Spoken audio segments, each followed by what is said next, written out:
What's your name? My name's Scott Bartolome. What instruments do you play? Guitar is my main instrument. Do play bass. I play drums, and I think a little bit with the piano.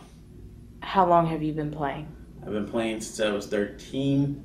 I'm 40 now. It's a long time. What were your musical aspirations growing up? One point I wanted to be the total rock star that everybody wanted to be, and then at another point as I was getting older, I wanted to get a job as a musician and play in Broadway plays. Now it's just I write songs and hopefully I can sell them, make a little money off the side, help out my friend Jan with her gig, and trying to just enjoy music again right now. How did you start working with Jan as a writer? How did I start working with Jan as a writer?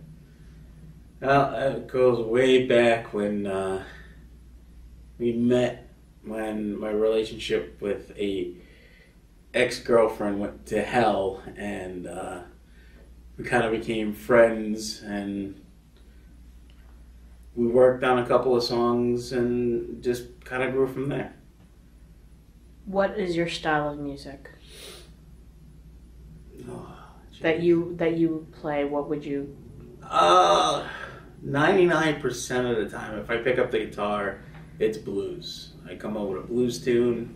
Other than that, it would probably be rock, occasional heavy metal, but blues and just basic rock and roll. If skies were the limit and you weren't held back by circumstance or age or time or whatever have you, what would you be doing? I think I'd be pursuing my music. I think I'd be pushing the whole rock star life and trying to get my music out there and just writing and enjoying it. So what's stopping you now? I think it's the fact that I haven't played in a while and broken off the rust in the fingers. I haven't made myself get the time. I know I can have the time to record if I sit there and actually focus and schedule a time in which, okay, I did this, now is my time to write and record. So it's juggling my time and learning how to use it efficiently. Who are your musical heroes? Stevie Ray Vaughan, definitely one of my musical heroes. Slash, Eric Clapton, B.B. King. I have to give a shout out to Joe Satriani, Steve Vai. A lot of those guys kind of influenced me. Yeah, but I think Stevie Ray Vaughan is the main character that you'll hear in if I was playing blues. Same with Hendrix. But those are the main guys that really have inspired me to keep playing. What is your funniest, most memorable, whether it be memorable or funny, it doesn't really matter, memory of working with Jan in music or working or seeing her perform? Like, what sticks out? I think it has to be, I don't want to say it was the funniest, but the most memorable times I had working with Jan was when we used to go to Flushing Meadow Park in Queens, and we used to hang out by the time capsule, and we'd write songs left and right, and just because of the great reverb that place had, that no matter where we sat around that time capsule, it had to be one of the most memorable and fun times I still like to relive in my head over and over again. It was great. It was like we both would come up. I'd write a couple of chords, she'd write a couple of lyrics. Within 5 minutes, we have like 5 songs done. And it was fun. It's still fun. Even when I was separated from my wife, or ex-wife now, 2 years ago, and we went back to Flushing Meadow Park. Although the park has changed since then, and we sat there and we wrote a couple of songs, it was fun. It was fun to write again, to have somebody to put words to my music and just enjoy it once again. How does playing music make you feel? Puts me in my own world. I leave. It's just like whatever troubles I have, I forget about them. And it kind of relates to my songs. Even if it sounds sad and it's supposed to be a ballad, it comes out a little happy and upbeat because I'm in my own world. I don't care what's going on around me, and I don't judge anybody, and I don't feel like anybody's judging me when I'm playing. And if they do, I just don't care because I'm playing to make myself happy. I'm not playing to satisfy somebody. If it makes me happy, I know it's going to make other people happy. What was the furthest you came to making your musical dreams a reality?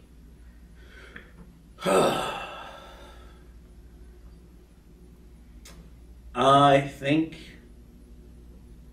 was when I was working probably back in 2003, 2004. I was working for Studio Instrument Rentals, and a friend of mine named Beef, that was his name, his friend Eric, my brother, and myself, we all formed the cover band, and for like 3 weeks straight, we just rehearsed songs, and we were just short a singer, and we were good enough to start playing gigs.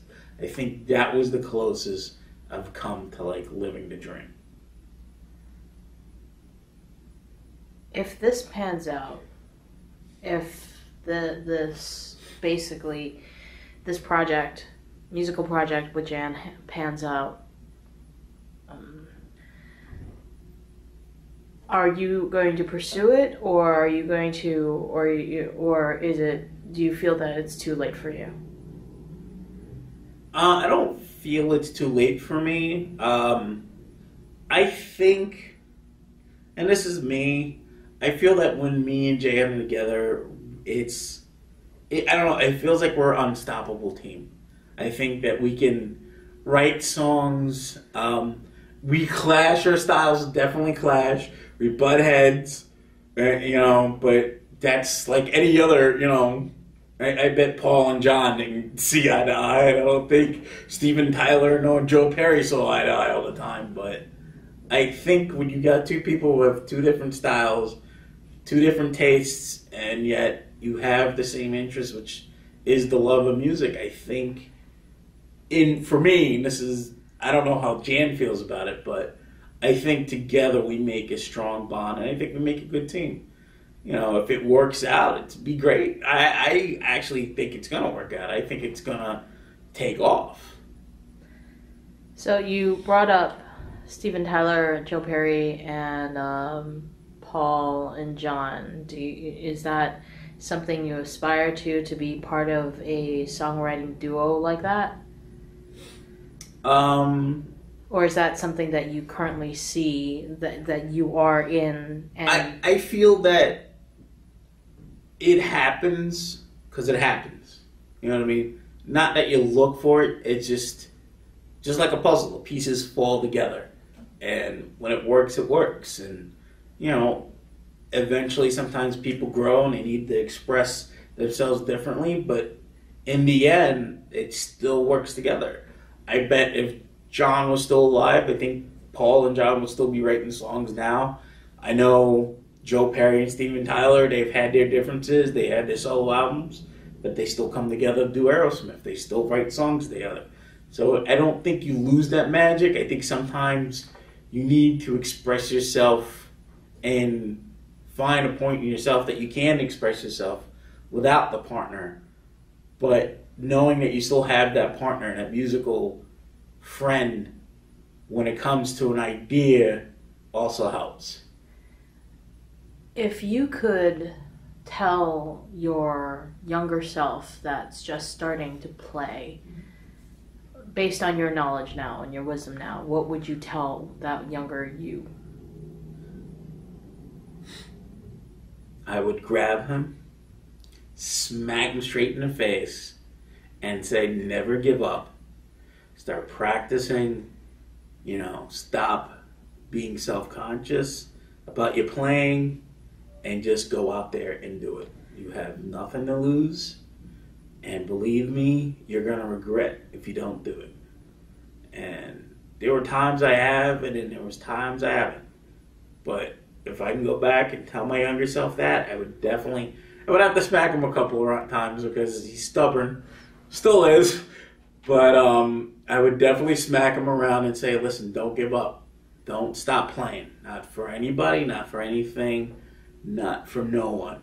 It's not worth it. You're going to regret it, and just push. Never give up, never surrender. Kind of be like John Cena, But that was definitely what I would tell my younger self if he was sitting right here right now. Is that the same message you would tell us as somebody, not you, but somebody else that's also, who's at your age or maybe older or younger, who has kind of gotten tired of getting, not seeing the light at the end of the tunnel? What would you tell that person? If it makes you happy, do it. Why stop?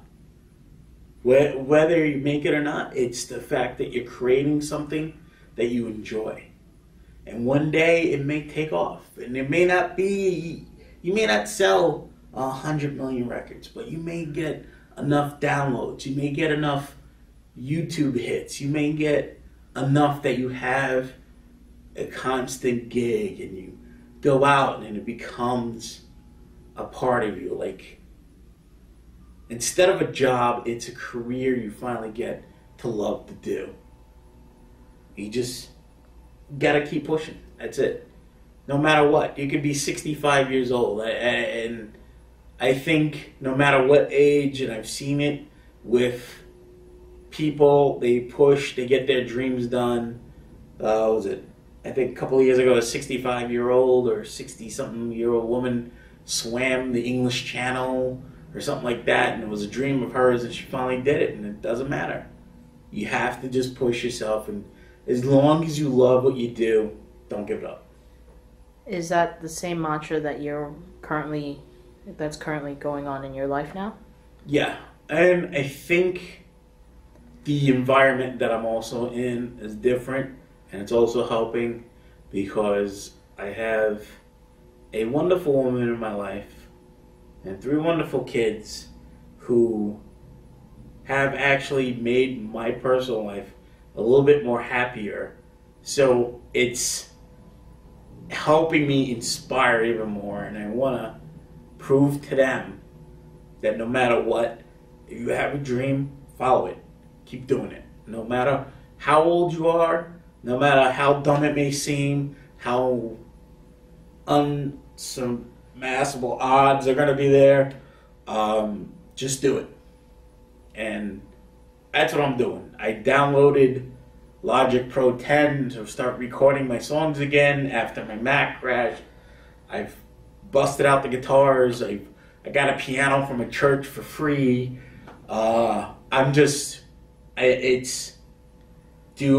To me, it's like you just got to do it. You can't let it die and get rusty and get old and just don't let the talent that God gave you, your natural talent, die. Just go for it. How old are you? 40. Okay. Thank you. You know,